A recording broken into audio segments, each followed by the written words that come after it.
יוכי היא אישה חרדית, וגם היא עצמה מתמודדת עם נושא המילואימניק הפרטי שלה, אימא ל6 ילדים, עד לא מזמן יושבת ראש אגודת הסטודנטים של האוניברסיטה הפתוחה, אישה יקרה ואהובה ופורצת דרך. בבקשה. תודה מלכלי.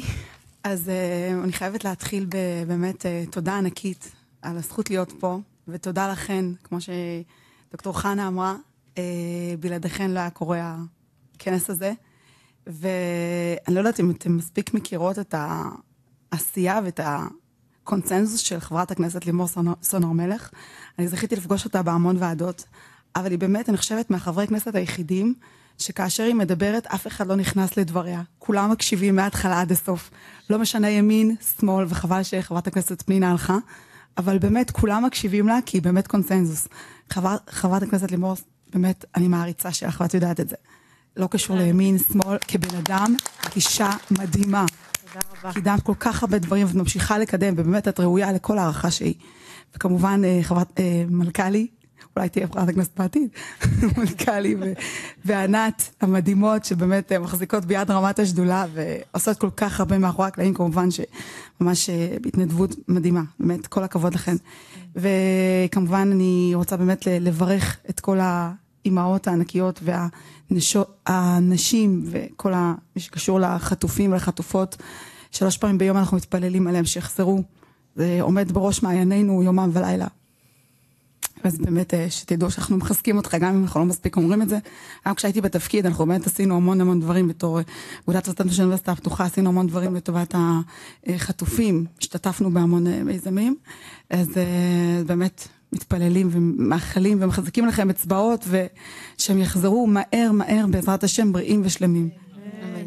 וכמובן נשות הפצועים, אלמנות שלא נדע, כל כך הרבה נשים מדהימות, פגשתי פה היום שבאמת אני לא יודעת איך להכיל את זה, אז באמת כולן מדהימות ומדהימות ואין מילים, אז באמת אני הקטנה, רק אשת מילואימניק, אומנם חרדית, ואני גאה בזה. אני דווקא רוצה להביא עוד נקודה שלא דובר עליה פה, אני רוצה לדבר גם על החיילים לומדי תורה, לא רק החיילים הלוחמים, אני מרשה לעצמי לומר את זה, כי לצערי בזמן האחרון הסיפור הזה של לומדי תורה הוא קצת נמצא במקום של שיסוי, לצערנו, וכמו שחונכתי ואני מאמינה בכל מאודי שאין לנו זכות קיום ללא לימוד התורה, זה השמירה הרוחנית שלנו.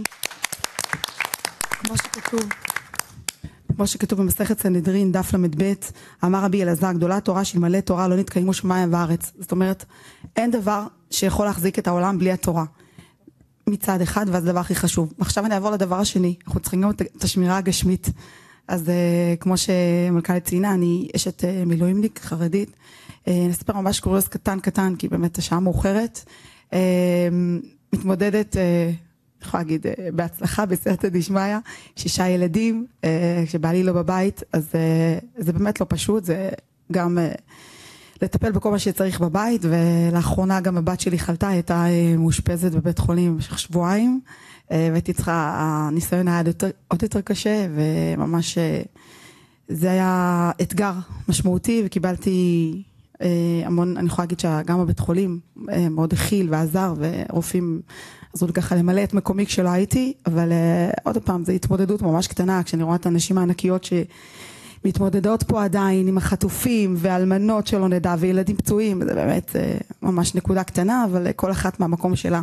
אני שמחה להיות, גם לקחת חלק ולתרום לטובת המדינה שלנו והעם שלנו המדהים, שאמן שישרור שלום בינינו, ושבאמת מה שקורה בין אחד לשני במסדרונות יקרה גם בחוץ, גם בתקשורת, שבאמת לא מפסיקה לצערנו לחלות כל חלקה טובה. אז אני מקווה שמשהו יקרה גם בתקשורת שיהפוך לטוב.